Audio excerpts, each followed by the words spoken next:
Hello, everyone. Welcome to Awaken Your Freedom Show. Please subscribe to support our growing community. It really helps. So today we are exploring some notes on a book that, well, it brings up a really uncomfortable question. Yeah, it really does. Right. Like, why do incredibly smart, capable people instinctively just, give away their power the second something goes wrong? Well, honestly, it's just a natural defense mechanism, protecting the ego. We're looking at the core principles from Extreme Ownership today by former U.S. Navy SEAL commanders Jocko Willink and Leif Babin. Exactly. And the mission for you, listening right now, is to really grasp the radical truth of this philosophy. Basically, a leader has to own absolutely everything in their world. Right, everything. We are going to explore how shifting your mindset from deflecting blame to actually absorbing it, well, it becomes your ultimate source of power.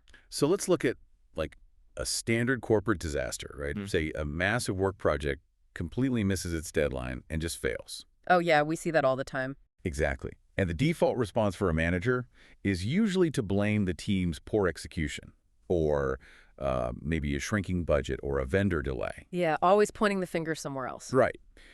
But an extreme leader looks at that exact same failure and says, I didn't train the team well enough, or I didn't communicate those budget constraints clearly. That's the core shift right there. It makes me think of, like, a ship taking on water. An average captain points at the ocean and blames the water, but the extreme leader owns the fact that they steered into the iceberg and they just start plugging the hole. That is a great analogy. And the reason that distinction matters so much really comes down to your locus of control. Okay, unpack that a bit. Sure. So when you blame the economy or, say, a vendor, you're essentially telling your brain, I have zero control over my own success. You just become a passive passenger in your own life. Wow, a passive passenger. That's a rough place to be. Right. But the second you ask, what could I have done better, you actively pull all that operational influence right back to yourself. You stop wasting energy on things you can't change. Okay, but I have to push back here for a second. Taking ownership is one thing, but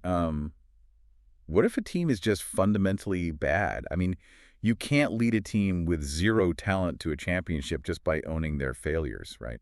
Well, you'd think so, but the SEALs actually tested that exact assumption.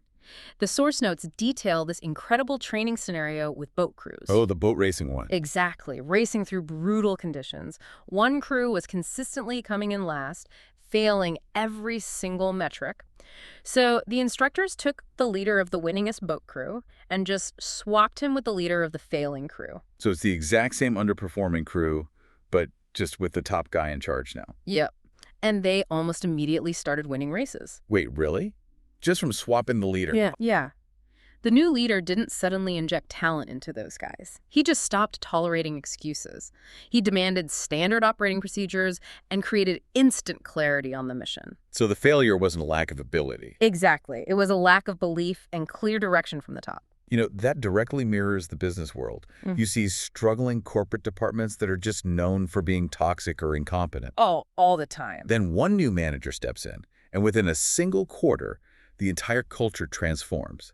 The people didn't change, but that new leader built a foundation of trust, which just unlocks the talent that was already sitting dormant. Right, and creating that winning environment relies heavily on the actual mechanics of execution. And that starts with absolute simplicity. Keep it simple, right? Always.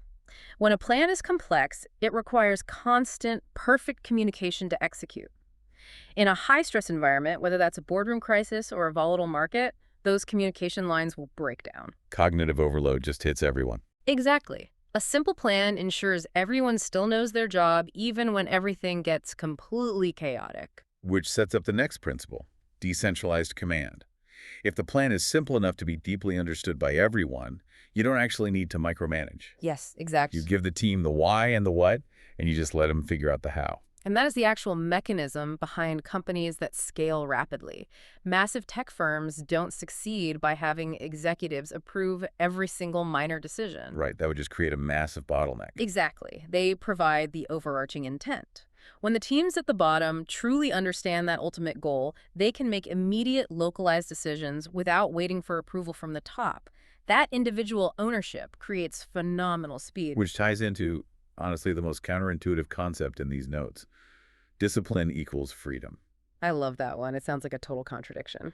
It really does. Yeah. But it's about front-loading the friction. you know?